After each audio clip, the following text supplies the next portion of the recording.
Well, hello, Facebook. Welcome to Industry Insider. My name is Carrie Wise, and I'm joined with my colleague, Matt Jones, and we're here to share with you dealer-to-dealer conversations. Thanks so much for joining us. And I want to make sure you share this out with your friends. In fact, I'm going to pass it to Matt to give you a little detail on what Industry Insider is, and I'm going to share it with my friends. Hi, everybody. Good morning, good afternoon, wherever you are. TrueCar is so proud to bring you Industry Insider dealer-to-dealer conversations. We have this great opportunity, we think, because we have a pretty good platform to share some of the industry's best and brightest members with the whole dealer body. And the idea behind this is to really help people just learn a couple things, get a couple tips, get a couple techniques and tricks that can help them maybe propel their business forward. And although we have a lot of information at TrueCar, and Carrie's been in the business for 20 years, and I've been in the business for 20 years, sometimes the best information actually comes from people who are living and fighting the same fight as you. So we're really proud to bring dealer employees, people outside of dealers, really to just make this conversation more robust. Now, one of the things Carrie just said is that she shared this with her group. We would encourage you to do so the same, because the more people you could share it with in automotive, the more people that we can help, and all this stuff is free. So thank you again for attending Industry Insider dealer-to-dealer conversations. Carrie, this is what, our 14th, 15th one, something like that? I know, I feel like we're veterans. And Matt, we've bonded through this show because we have had to survive this pandemic. I feel like we launched it right in March or right after that. Right, somewhere in the pandemic. Our first conversations were COVID conversations, absolutely. Yeah, I mean, we've come a long ways, and I can't keep track of any given day, what month we're in, but I think Industry Insider has somewhat kept me sane through the pandemic. So hopefully we've done the same for all of you who are watching. As we mentioned, this show is brought to you by TrueCar. If you want any information on the TrueCar program as a dealer, you can go to TrueCar.com/dealer. And this show will be posted on our dealer blog, in addition to other articles and infographics and insights. And you can visit our dealer blog at TrueCar.com/dealer blog. So I think we're ready to jump into the show. Why don't you introduce our guest, Matt? Yes, today's guest is Ed French. Some of you are going to be like, Ed French, I know this guy. But for those of you who don't, Ed is just like an industry vet, industry guru. He's owned and ran franchise stores, owned and ran dealer stores. He's a president and principal consulting of AutoProfit. He owns it. Ed, it's just harder to find anybody in automotive who knows more about automotive than Ed. So not to over talk about him, let's just bring him on the show. We'll ask him a couple questions about him, and we'll get kicked off. Ed? Welcome. Hi, Carrie. Hi, Matt. How you doing? Good to see both of you. How you doing? Nice to see you, sir. Thank you for making the time to hang out with us and our dealer partners today. It's very, very much appreciated. Happy to do it, and love the platform and love the opportunity to share. It's great. Beautiful. Thank you. Thank you, Ed. So, well, Ed, I know you're very humble, and I don't think we did you enough justice in your introduction. You've been around, let's just say, for decades in terms of your career. You've touched franchise, independent. You're a consultant as well to other dealers nationwide. Like, give us a little background on your career. So that's a politically correct way of saying I'm old. That's what that sounds like to me. Yeah. Hey, we've been around for decades. Yeah. We could have graduated from high school in the same year. I've been around for a few decades as well.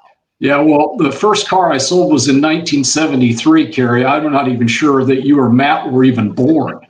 So, and it was an AMC Gremlin. So, that even clarifies it even more how old I really am. So, are you talking about the movie Gremlins? No. For those of you who don't know, it was a little tiny car that sold for about $2,500. The first one I sold was lime green with no air conditioning and AM radio for you technology freaks.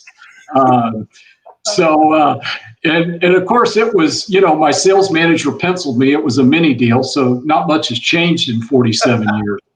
So there it was. Yeah. So. Since then, obviously, I've sat in all the chairs that are in a retail automotive store, and have owned stores, have managed large chains, have been involved as a partner in chains, and obviously have seen a lot. And since basically 2011, have had a consulting business that works with dealers throughout the country to try to help them improve their culture and their profits through processes that everybody buys into. And I'm involved in a couple of independent used car operations as well as a franchise GM store. So not only am I helping other dealers, I'm practically applying these things as we speak within 3 locations. So it's an interesting time out here in retail automotive. So we all have to sort of share with each other on what's working, so we can see our way through all this. Absolutely, absolutely. I mean, I think interesting time is a great way of putting it. That's also a very nice way of saying things are crazy right now. Yeah. Certainly appreciate it. And because of your wealth of knowledge, and because of the people who know you, you're known as probably one of the most knowledgeable people in the business. And I think one of the things that we really like, and I like particularly, is what you describe are automotive, the 3 glasses of automotive. Now, Carrie and I are familiar with that, but would you expand on that just a little bit for the people who aren't familiar with that? Sure. I like to operate by looking at the 3 glasses that are the most important to fill full when you're operating a retail automotive location. And the first one, obviously, is human capital. And, if you think about it, if you put 3 glasses on a bar and you fill them up completely full, that you're maximizing the velocity of the glass. And so first and foremost, I start with the human capital glass. How full is my human capital glass? The second, obviously, is inventory. Without people, I can't sell anything, so I don't need inventory if I don't have people. So I always start with the human capital glass, Matt. The second glass I like to try to fill is inventory. Do I have a core inventory? Do I have what's called milk, bread, and eggs? Milk, bread, and eggs are the staples of every grocery store. I live in Florida, so we're right in the midst of a tropical storm. And so, today you go to the grocery store and the customers at the grocery store are hoarding milk, bread, and eggs. I don't know why, because, my wife hasn't made French toast in 19 years. So I'm not exactly sure what we do with milk, bread, and eggs, but she said, go get milk, bread, and eggs. And that's the core. If you think about it, they're in the back of every grocery store. So you got to walk through all the other stuff to get to the core, but they never are out of those 3 staples. So focusing on having a core inventory that's balanced and that turns quickly, that's the second glass I like to fill up. And then obviously the last glass is, if I've got the right people and I've got the right cars, then I just need to tell people that I've got the cars for sale at the right prices. And marketing's taken an interesting turn, especially this year, because it's become more experience-based. And now that it's become more experience-based, you really have to audit what you're asking your employees to do and what you are really saying when consumers go online to shop. Think of your website as an online store. So if you thought about your website as Shopify, you might modify a few things. A lot of websites. I'm in the midst of looking at. I'm getting ready to present to 2 20 groups, and I've just got done looking at 45 different dealers' websites in preparation for this meeting, and that's a little like watching paint dry. It's not exactly exciting. But what I found by looking at 45 dealers' websites is there's just a phenomenal amount of clutter and stacks of widgets and calls to action and pop-ups and non-workflow current digital retailing pieces where it looks like we didn't really build a house. We just added on and tacked on a roof and threw on an addition, and the concrete's half poured and the paint's not really done. And it's just sort of a mess right now. And we really, as retailers, have got to look at it and use some TLC, which is think like a customer. So those are essentially the 3 glasses. Fill up that human capital glass, fill up that inventory glass, and fill up that marketing glass, and you can just about be guaranteed success if you've got those full and keep filling them up all the time. You can't run them down to half full and then go, OMG, what happened? and then start to fill them up again. You got to maintain a constant flow of fill. Well, and I know as part of your consulting business, you're looking at these glasses across your clients, you're auditing, opportunities. Right. What are they doing, and then opportunities to improve. And we only have an hour on this show, but I want to give the audience kind of a taste of that. And let's break down each of these glasses. So the human capital, inventory management, creative marketing. And really with all three of these, we want to just kind of go through, where do dealers go wrong? And then how has the strategy had to shift in this environment of the pandemic? So let's start with capital. Where do dealers go wrong? And what do they have to think? How do they have to think differently with the pandemic? Sure, that's a great question, Carrie, and it really starts and stops with one thing. What is the culture that management puts within the store? It stops and starts there. Do you have roles and responsibilities that have freedom within a framework? And what I mean by that simply is, it's one thing to hire a really terrific employee. It's another thing to mismanage them because we didn't clearly articulate freedom within a framework. We as employees all want freedom within a framework. We don't want to be handcuffed and then given a unattainable goal without having to be able to put our stamp on it, so to speak. So, culture is really three things, and it starts with management. I see it everywhere that I travel. Well, did travel. I see it now via Zoom. But, culture really boils down to three things from a manager standpoint, and it transfers from senior leadership all the way down to the middle managers within the store. Then it transfers all the way to the frontline employee. And it really boils down to three things, Carrie and Matt. It's one, I got to love what I do.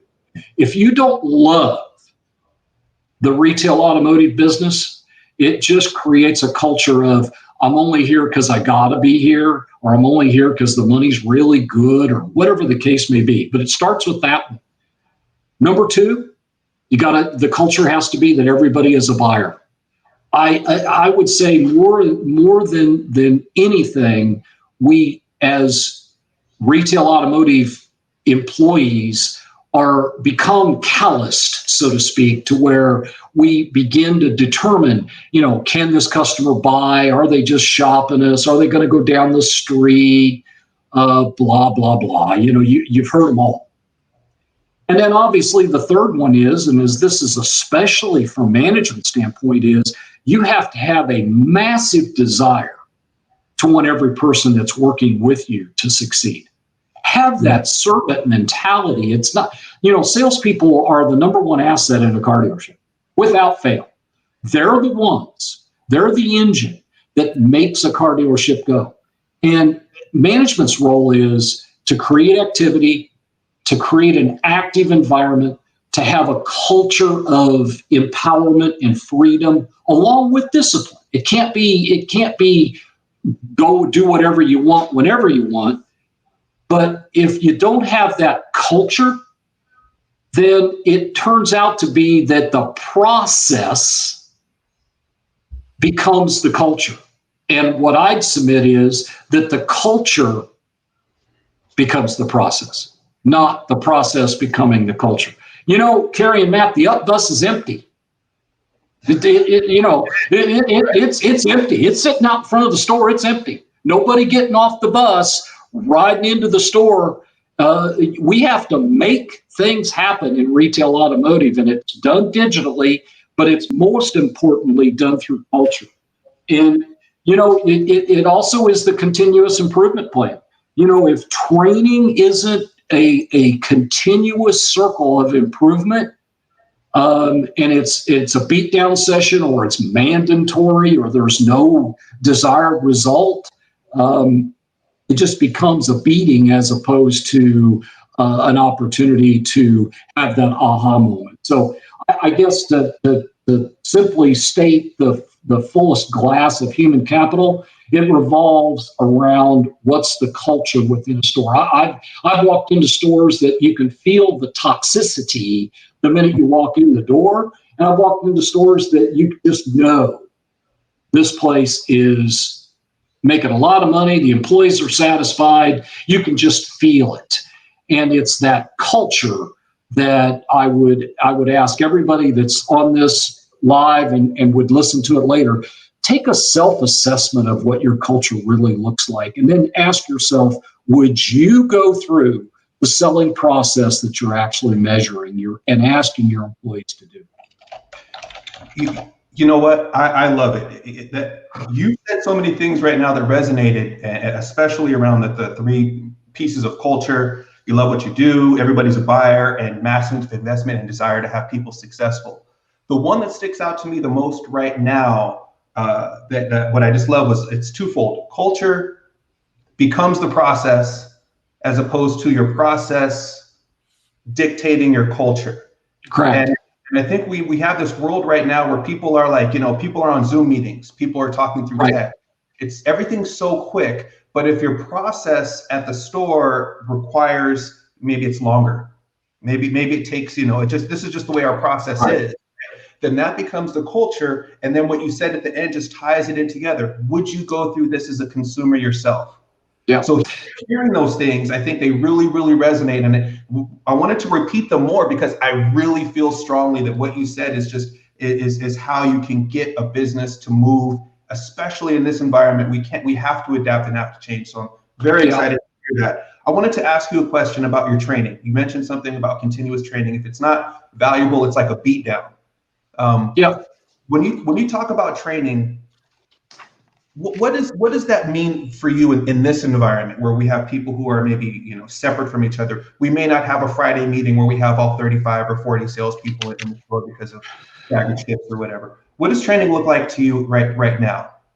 Well, it starts with the desired result by individual. I believe that training has to be individualized. I don't know that training in mass can actually work in today's remote retail environment and remote employee environment. And most importantly, with the time that has been compressed, I'd like to maybe just take a minute and address Carrie's question. What's changed since March? And first of all, we can start with everything, but narrowing it down to the human capital aspect of it, what's changed the most is time has become the new currency. And from an employee standpoint, if I've got to be in a training session for 2.5 hours and I've got a compressed schedule, or more importantly, there's been furloughs within my store and now I'm expected to do produce the amount of activity that 2 salesmen would be doing or 2 managers would be doing, and I'm only 1 manager, it's more critical than ever to have snackable content for training that is absolutely applicable to the person that's receiving the training, as opposed to a mass amount of training where we put 15 folks in a room and we show them training videos. Frankly, Matt and Carrie, that ship has sailed. Training consists of very snackable content that is applicable to the consumer experience today. So in other words, it's experience-based training as opposed to here's how you demonstrate the car, or here's how you meet and greet, here's how you close a deal. I don't know that teaching someone how to close a deal is as important as helping someone understand the psychological makeup of the consumer that's shopping today and what snackable pieces they can add to their sales approach or their experience approach, if you want to name it that would cause someone to say yes faster. We have to remember that most car shoppers today are way further down the funnel than they've ever been. And so our role is to not get in the way of someone buying a car. Our role is to help them get to the end zone. And that's an experienced salesman. That's someone who can take the experience and actually apply it to where the customer is in the state of or in the process of the sale. How deep are they in the funnel, so to speak? I want to probe on one more thing under this kind of human capital glass. And remember, for those who've just joined, we're covering 3 glasses: the human capital glass, the inventory management glass, and the marketing glass, which Ed, talks about are the fundamentals to success. So when it comes to human capital, and we're talking about how things have shifted with the pandemic, many people were furloughed or laid off when the pandemic first hit. It sounds like things are kind of returning back to somewhat of a normal in terms of car shopping. How do you look at human capital now, where you had to cut back before? Do you bring those people back, or is this the new normal to have less people? I would submit to you, Carrie, that the new normal is to have fewer folks selling more. Mm-hmm. And it boils down to one word: efficiency. How efficient is, and I'm going to circle back to one of my original statements, how efficient is your culture? How efficient is your selling process? Are you still making your salespeople and customers go through an archaic selling process that has friction in it? Are you still having 3 or 4 pencils back and forth? Are you allowing technology to assist in your selling process, or are you still using a green Sharpie? I see a lot of dealerships that go, good news, everybody's back coming into the store, and they've abandoned their technology. It's like on January with the gym membership. We all sign up for our New Year's resolution, and by April, the treadmill is just basically a clothes closet. There's just a bunch of stuff hanging on it. And that's kind of where we are in retail automotive, because we've enjoyed this pandemonium of retail sales. But, I've been around for a really long time. This is going to go back as fast as it got good. It's going to get back to not so good. Because if you remember in March and April, Carrie and Matt, we were all standing around going, will we ever sell another car? Yes. And then in May, we go, well, that's gone. We fixed that. Look at us go. And, so there's been an erosion of the efficient technology. So that's a long answer to your question, Carrie, but the reality is I don't sense that the productive to support ratios will get back to where they were. I think we'll have a lot less people doing a lot more from an efficiency standpoint, because we're going to be forced into using this technology to make us a lot more efficient. So before we jump, Matt, to inventory management, I just want to give a couple comments have come through. So Amanda Gordon, Gojo Auto, this is one of my favorite independent dealers, and she's a good friend. She says, culture is fundamental. Ed, great words of wisdom. Josh Sinsky says, great insight as always from Mr. Ed, boiler up. So good comment. I am taking notes. This is like one of the interviews where I've probably taken the most so far. So make sure you're taking notes. So let's jump to the next one, Matt. Yeah, Josh knew I was on the 9-year graduate plan with Purdue. So that was that's that boiler up thing. He's trying to give me a little where to and what for is there. Oh, that went over my head completely. Yeah. It's the 9-year plan. Go a little bit, stop, go a little bit, stop for good for a while. Yeah. Hey, time passes no matter what. You got it through, right? Yeah, I guess. I'm not, yeah. Boy, a lot of good that did me. All right, let's talk about effective inventory management. That's your glass number 2, right? Yep. Shine a little bit of light on that and what that means to you, and especially now. Well, I think what we've got to recognize is you have to have some very essential attributes to manage your inventory, and it starts with its health. And so I think the essential attributes basically fall into these following things. What's the health of your inventory? What is your pricing model? What is your pricing adjustment cadence? And then what is your tolerance for risk? And then ultimately, what does your inventory grid actually look like? Right now, we're all trying to source inventory because it's in high demand. Mm-hmm. It is very expensive to acquire inventory. And so we sometimes make inventory decisions that we think will work as opposed to letting the market and data guide us. Mm-hmm. So, the thing that the number one thing that I want to do is I want to sell 60 to 70% of my inventory in the first 30 days of its life. Mm-hmm. If I can accomplish that and build my processes and attributes around that, then I'm always going to win, because the most opportunity for me to make money as a car dealer is in the first 30 days of that car's life. It doesn't come after 60 or 90 days. So, essentially what you've got to do, Matt, is you've got to have 60% of your inventory in that's current, under 30 days. The second thing you've got to have is a very strategic pricing model. Is it rules-based? Is it a velocity model? Is it market-based?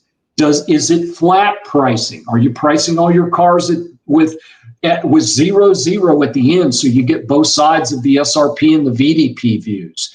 What are the disciplines at which you price a car?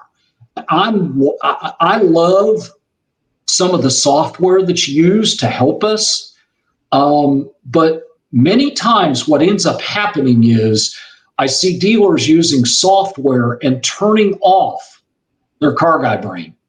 Mm-hmm. And we are experienced sellers. Software is there as a guide. And if you don't have some sort of rules-based pricing model, and look at it, most importantly, Matt, look at it through the consumer's eyes. I can't think of a retail store that doesn't have good, better, best built in to their pricing strategy. Whether it's a retail store, a big box store, even Amazon has good, better, best.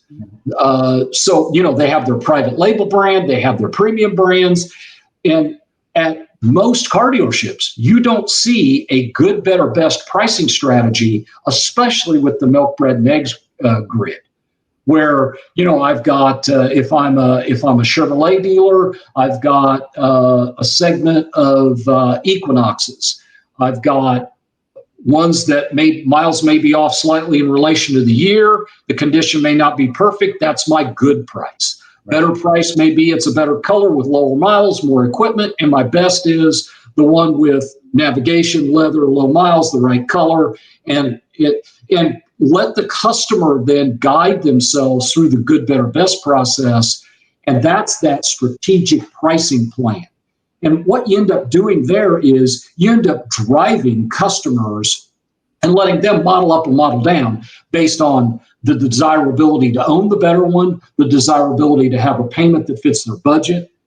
And most of that is all about disciplines. Inventory gets out of round because we are undisciplined. We go out and buy a bunch, and then we don't take action until it's too late. And so that's where I see the biggest thing. Last but certainly not least is what kind of risk tolerance do you have built in? If you know a car at day one is not the right car, don't wait for day 45 on the hopes that somebody's going to buy it. Take action at day one. It's the number one thing that I see with dealers as they have troubles with inventory management is they have a large tolerance for risk. And as dealers, we're absolutely risk takers anyway, so I understand where that comes from. But with today's inventory, you can have little, if any, tolerance for risk. Take action on it now. We're about to see a sea change in the next 45 days. Auction activity is slowing down. Dealers are seeing prices begin to plateau. So for those folks that bought cars in June, July, and the beginning of August, and paid at the top of the money for them, you have risk in your inventory right now. It's time that you take action on it, because we're going to see where there are fewer and fewer bidders for inventory. that are priced outside the market. Remember the affordability factor, Matt, for inventory. When a used vehicle is close to the price of a new one, you've put at risk the affordability factor for the consumer. And Barry and Matt, we both know that the manufacturers are making new cars as we speak. And in Q4, we're going to have plenty of new cars. We may be low right now. That's going to drive the used car market back so that affordability factor gap is actually current.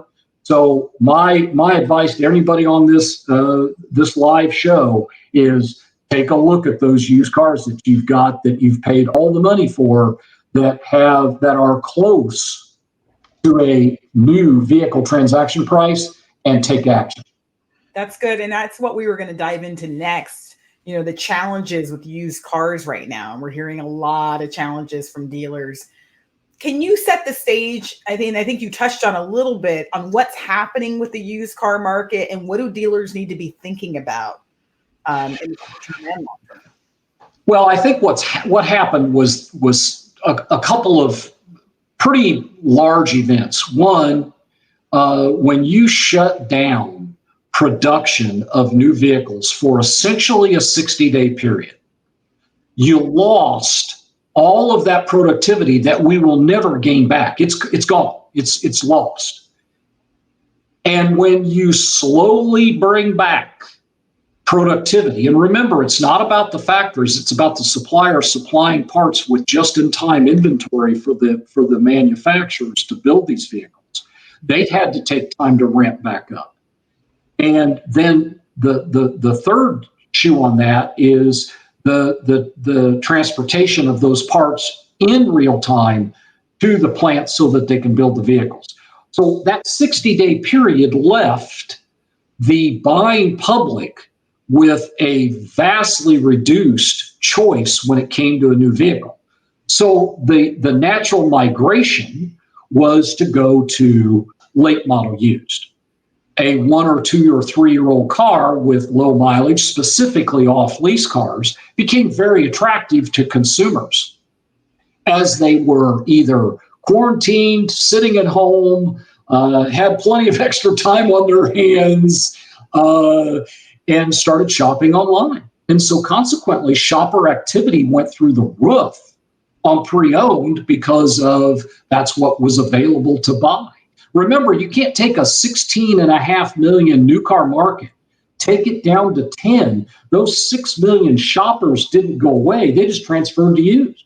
Yeah. And so all of a sudden you added, where it was a 40 million SAR on used, you made it a 46 million. Well, you take 6 million additional shoppers that are not looking at new anymore, they're looking at used, you're going to create a pandemonium. And so what happened was we all started paying more for cars because we needed them. We were selling them as fast as we could get them. And so we started paying more for them. And I would also tell you that we started making poorer and poorer decisions. We got outside of our grid. So instead of milk, bread, and eggs, we started having, Cheetos, pork rinds, and, cottage cheese. And the next thing you know, we got pork rinds for sale. Well, I don't want pork rinds. I want milk, bread, and egg. Well, all I got's pork rinds. And we go, well, you bought milk, bread, and eggs. Why wouldn't you buy pork rinds? Because nobody likes pork rinds. Well, Matt might like them. You might like them. I don't like them. They'll kill you, but they taste good. They'll kill you. They taste good. Yeah, exactly. I happen to be a Cheetos guy myself because I like the stuff that gets all over your fingers.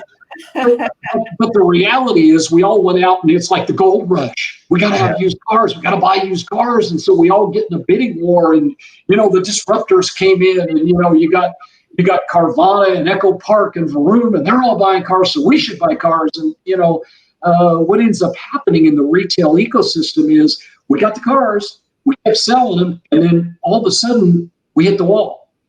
And we hit the wall because the affordability factor. It's that simple, Carrie. When a 2017 pickup truck is within $5,000 of what a 2020 is, it gives the consumer pause. Right. And so there is a threshold of tolerance that the retail shopper then said, wait a minute, why would I pay that for a 3-year-old one with 30,000 miles on it, let's say, as opposed to just waiting it out.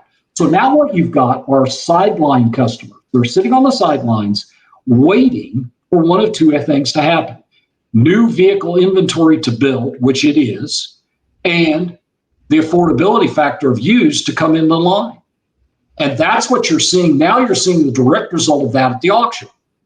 Bids are going down, sales are reducing, no sales are increasing, and that's the market correcting itself in real time, as opposed to where it took 2 months for MMR and the data to catch up. It's now going to take 2 months for MMR and the data to catch up as we go back down the hill.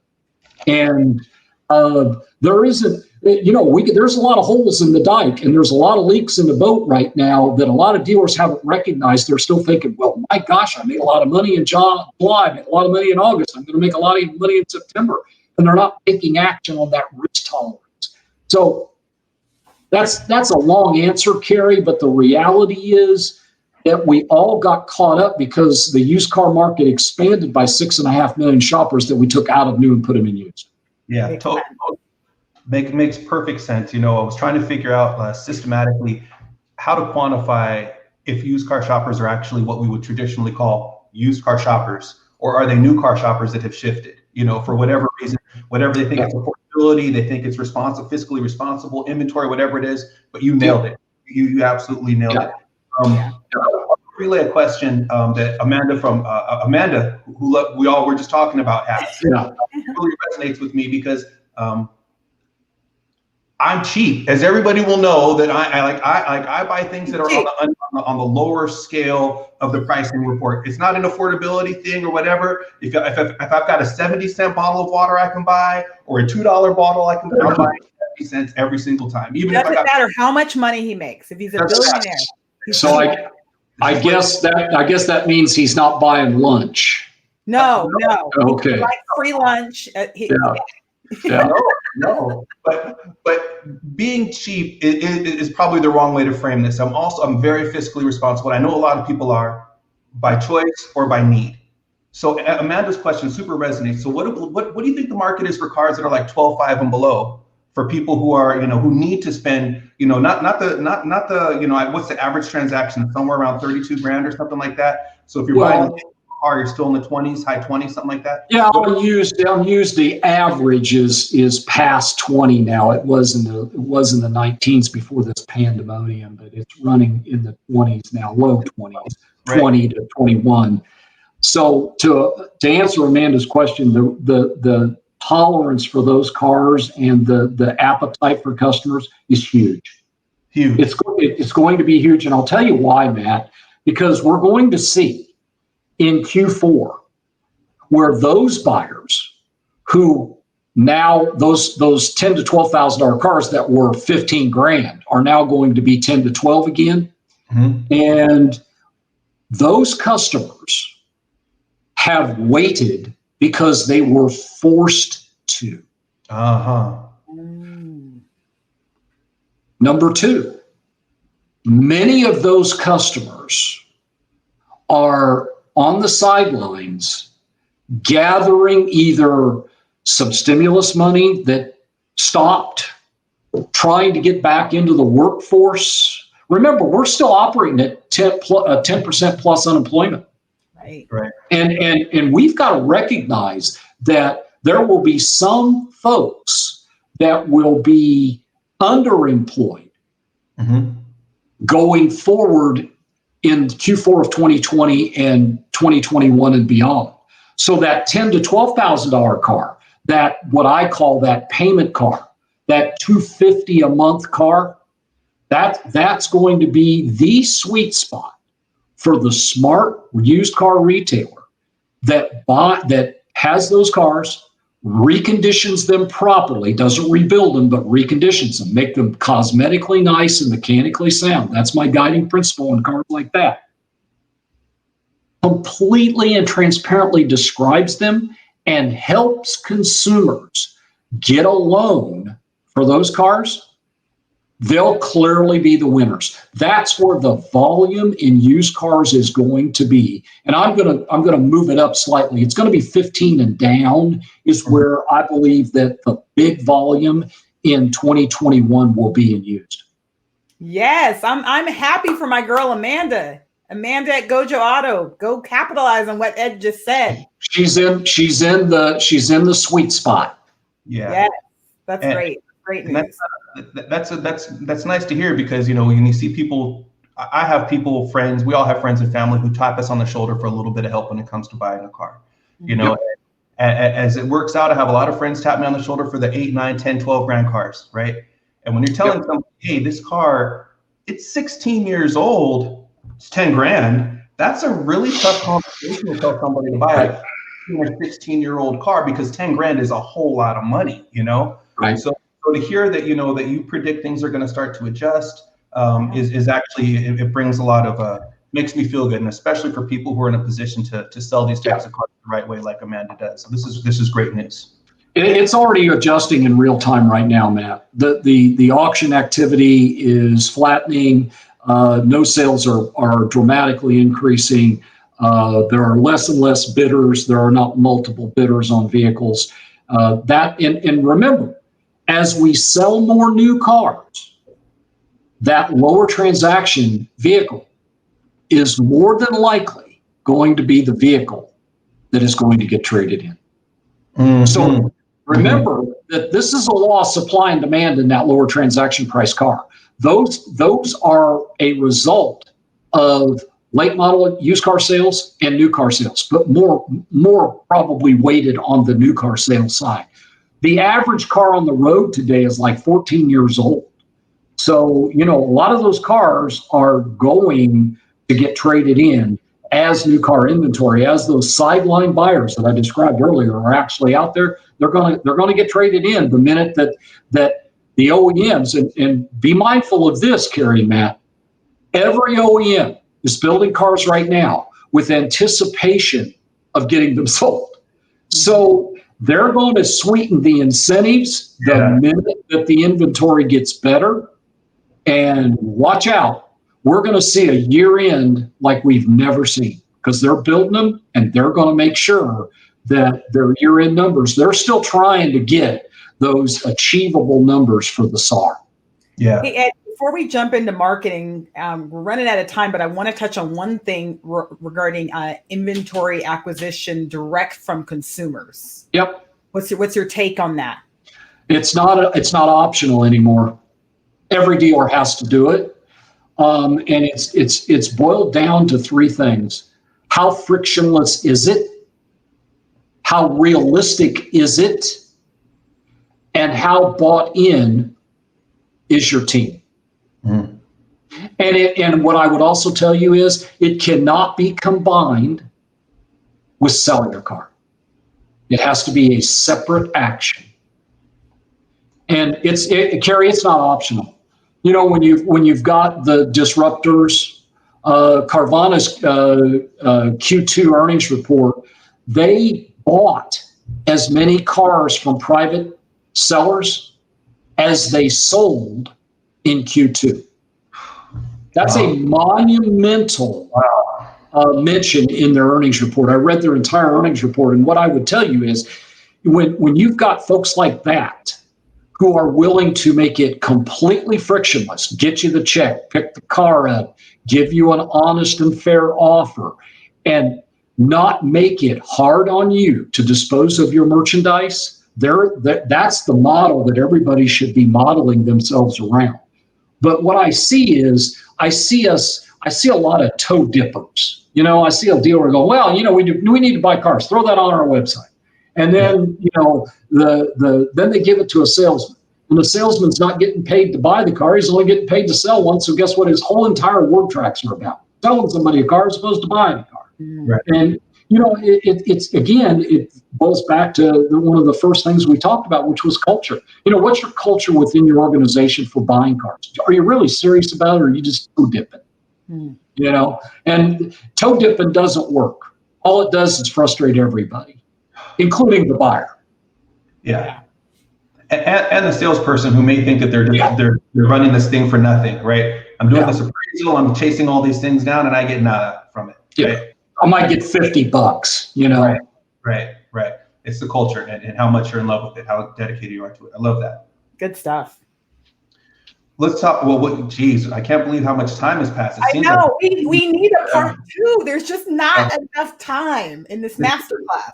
This is an absolutely, you nailed it, Carrie. This is a masterclass. Masterclass. So we got a couple seconds or a couple minutes, but we want to touch on the third glass, which is creative marketing. Well, marketing has to be experience-based.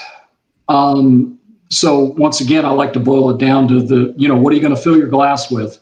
You're going to fill your glass with a brand promise. If you don't have a brand promise for your store, you might as well just be gone. What do you stand for? What is the brand of your company? Whether it's a franchise deal, it can't just be your name, and it can't just be the brand. It has to be an internal brand within your brand. Does it match the market? Is it believable? Can you actually see what kind of marketing you're doing online and online? Do they match? What is what's on your website actually being marketed within your store? Do you have? Are you touting the fact that you got warranties? Are you touting the fact that you've got a return policy? Are you touting the fact that it's a frictionless process, and then you find out it's really not? Marketing is more than just going to a third party. Marketing, again, is culture. What are you really trying to tell the customers? And that's where I think that foundationally marketing takes a back seat. We just think that we can go to a third party site, or we think that we can just throw stuff on our website and that just all is going to just work out perfectly. And when in fact, until the culture is tied together, I wouldn't spend marketing $1. So, as an example, I have live market pricing on the GM store today, and live market pricing is clearly explained. It's a culture we live in. We train on what live market pricing means. We explain it to our customers. We share transparent data with the consumer on live market pricing and what it means to them in time savings. Remember, time savings is the new currency. So if I can share with you my marketing philosophy and you can save time by my marketing philosophy, you're going to choose me every time. Well, and doesn't that come down to marketing that really hits at what the consumer's pain points are too? Right. You see dealers who you can tell their marketing is more about them or their ego or their awards or the fact that they've been around this long. Nobody cares. Nobody cares, right? Yeah, nobody cares. And nobody cares. Nobody cares you're the biggest. Nobody cares that you sell for the least. Nobody cares that you care the most. They care about themselves. How easy is it to buy a car from me? And what about the other thing I see, and I want to get your take on, is sometimes there's these generic messages too. We're known for great customer service here at Wise Auto, right? And it's like, well, what does that mean for me as a customer? I mean, who says they're not great at customer service, right? Yeah, I would say that 9 out of 10 customers, Carrie and Matt, are going to go look at your reputation before they ever choose you anyway. True. So, the only thing I would say there is guide them to it. Right. Guide them to it and live it. Again, the centerpiece, the stake in the ground in every retail dealership is what's your culture? What do you stand for? What are do your employees have freedoms and foundations? Can they have the freedom to have a foundation to build that culture with you? And can we touch on one more thing when it comes to marketing? Sure. What about inspecting your marketing and how important that is? Because, we've seen when we look at dealer spend on marketing, if you look at NADA, we're spending more on digital, but the cost per sale on what we're spending, or the advertising cost per new vehicle, has not dropped in the last 10 years, which means that we're probably spending on things that aren't necessarily working. Well, I'd say it's simply this. Dealers love stacking stuff on their website, hoping that one of those things that they've stacked on their website will actually help them get to a car deal.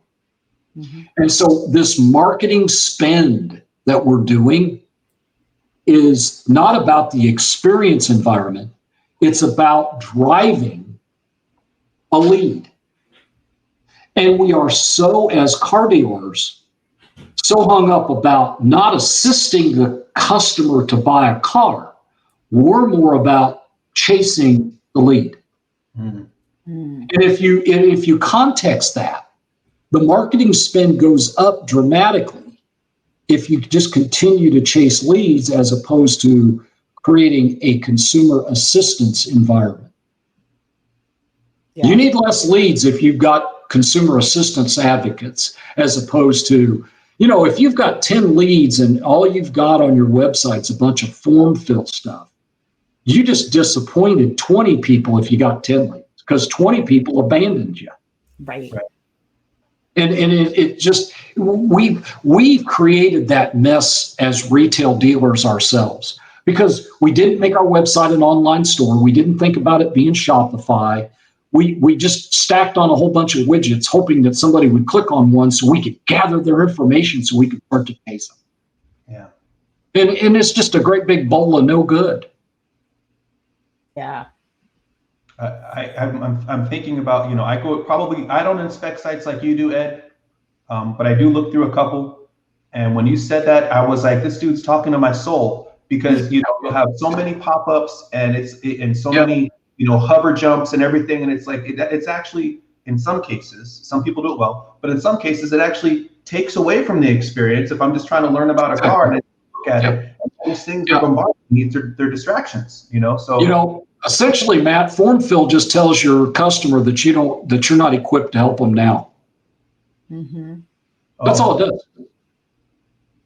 It just says, wait a minute, we're just too busy. When you might have 9 guys standing around the showroom floor, Yeah, and that's where I think I've heard you say before, to think about your website is your online showroom. Yeah, it is. If someone walked into the store, you would never tell them we're too busy. Yeah.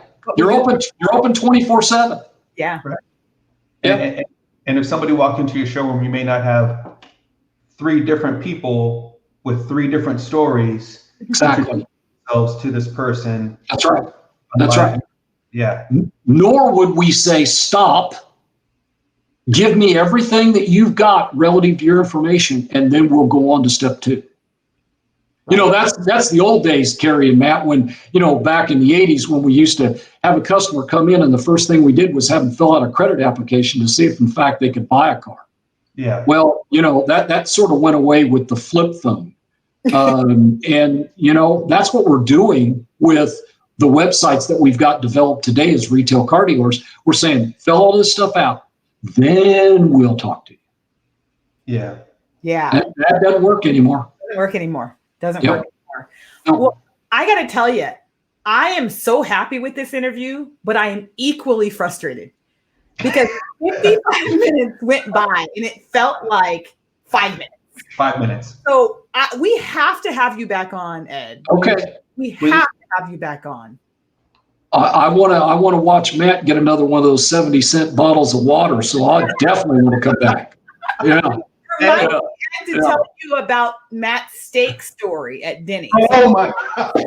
He loves steak at Denny's. It's sort of an oxymoron, isn't it? Carry steak at Denny's? Yeah. Isn't that? I mean, that doesn't. I don't know that actually works for me.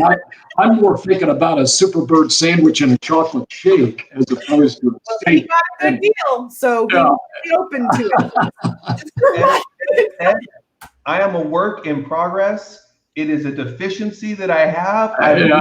Frugality. It's just, I can't help it. I'm trying to get better, Ed. I'm trying. Ed, true story too. I got to tell this one, Ed. True story. We go on a business trip to Vegas. I'm just going to give you the 1-minute version. We go on a business trip to Vegas. All my team is staying at the fancy hotel that the conference is being held at. We can't find Matt. You know, Matt decided to get a hotel off strip for $50 a night. So, I've stayed in a couple of those in Vegas, and I wanted to stay in Vegas, as they say. Yeah. Ed, the problem is that it's not my money. I'm even cheaper. It's not my money. It's like I'm working. Dude, we need to get you some help. I can't even spend other people's money. I'm trying. Yeah. Well, Ed, okay, there is so much there's so much more we want to ask you, but we're running out of time.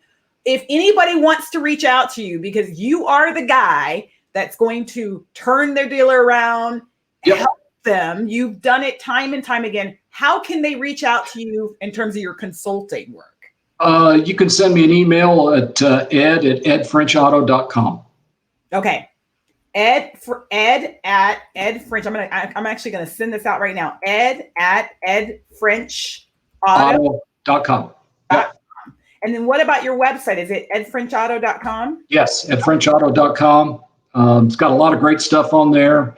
Kind of gives you an overview of some of the things that I would be happy to work with anybody on. Great. So go to edfrenchauto.com. I just sent that out on the chat there.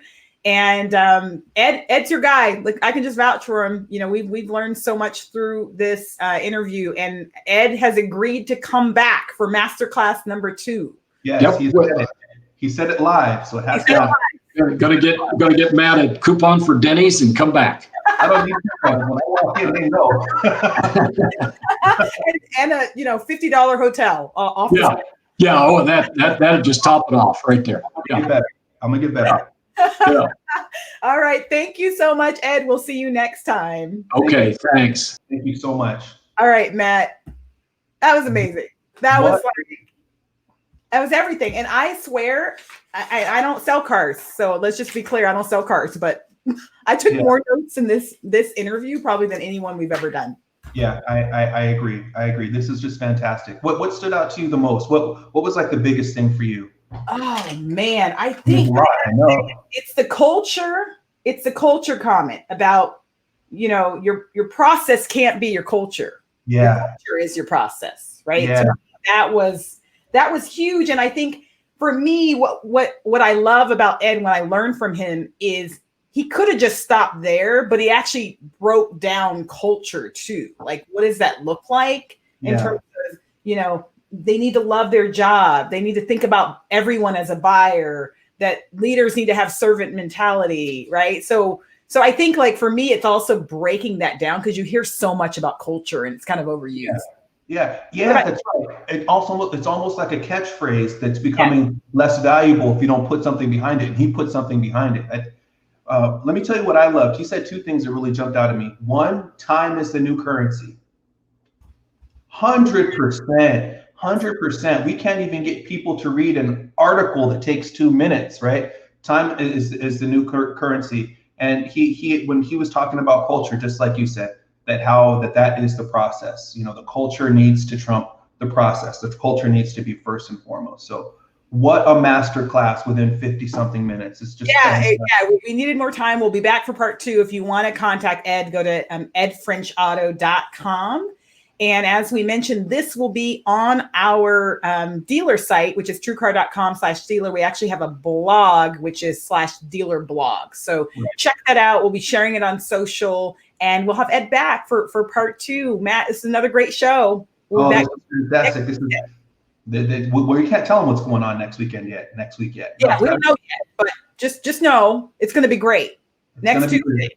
It's always got to be a surprise. Thank you so much for everybody who've tuned in, and reach out to Ed if you have any questions, or reach out to us if you want to connect with Ed. We're happy to make that connection too. All right. See you next week, everybody.